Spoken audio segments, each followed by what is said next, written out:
Hello, my name is Joseph Medley, and I will be discussing online news and the issues with it. These issues include many, if not most, news articles being based on opinions instead of facts. This leads you to believe things to be true that you shouldn't necessarily believe. A big issue is with the reliability of this news, as well as how to know which articles you can trust. To tie into our overarching theme of digital literacy, I would say that the news itself isn't really a problem that can be fixed. Instead, the problem is how we use it, including how we use it to read news stories which we automatically believe to be true. In this video, I will be discussing a specific example of an article that is clearly inaccurate as a way to show how news stories aren't always accurate or reliable. Later in the video, I will have interviews where I give somebody a list of headlines over the same topic, some of which are real and others are made up. Now I'll ask them, based on the headline, which article they would read and why. Even later in the video, I will also discuss the benefits of online news, as even though there are many issues with it, there are benefits as well. There are many instances where you will read an article and believe it, only to find out it's false later. This is a smaller example, but one I found interesting. The story was saying Lakers coach Luke Walton was left off by bus after a loss, trying to make people wonder if he's getting fired or what, as there's already speculation that he might be. 30 minutes later, I see an article saying that this was not true, and that he was on a bus. This just shows that not every story you read online is true, and you never know what you could really believe. Next, I will be conducting interviews with a few students to try and find out what makes them choose an article.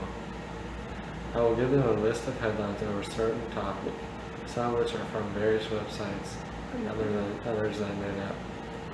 I will then ask them, based on the headline, which article they would read and why. I'm going to give you a list of headlines, and you're going to choose which one you'd want to read. The list is man, child, shot outside Chuck E. Cheese after gun discharges in diaper bag. Father and daughter injured after a gun is accidentally discharged in front of Chuck E. Cheese. Gun inside diaper bag discharges accidentally hits child and man at Chuck E. Cheese. Father and daughter shot outside Chuck E. Cheese. Loaded gun in diaper bag goes off, injuring father and daughter, police say. Hey, Hi. how's it going? I'm good. How are you? Is it okay if I interview you for a question real quick? Yeah, that's fine.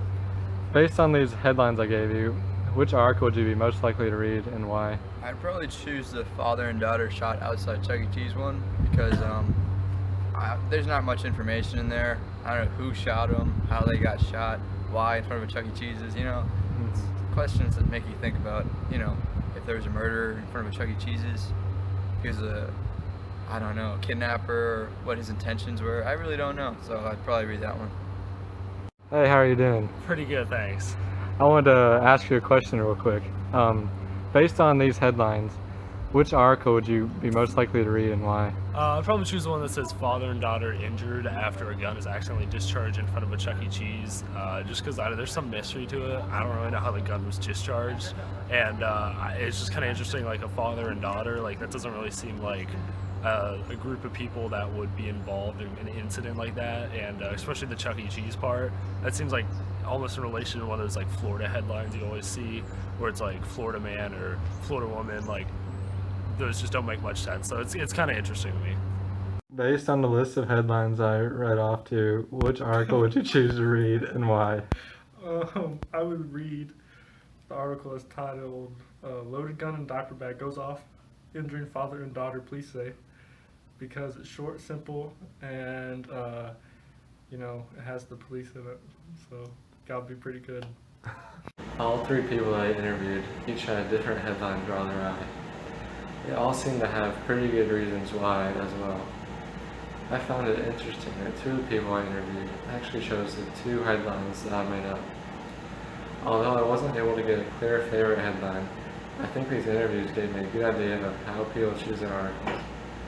To get even better results, I can interview more people so I can find out if there's a certain headline that is the most popular and why. Even though I have primarily discussed the issues with online news and the problems with how people use it, there are many benefits as well. Online news is much more efficient and easy to read than newspapers and other forms of news. Online news gives you the opportunity to read any different article at any different time.